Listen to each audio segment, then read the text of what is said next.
these 178 candidates have satisfactorily completed the prescribed curriculum under the K-12 Basic Education Program of the Department of Education.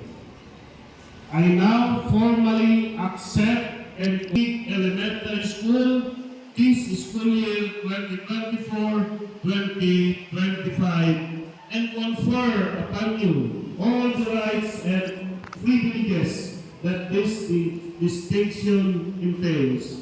Congratulations and mabuhay.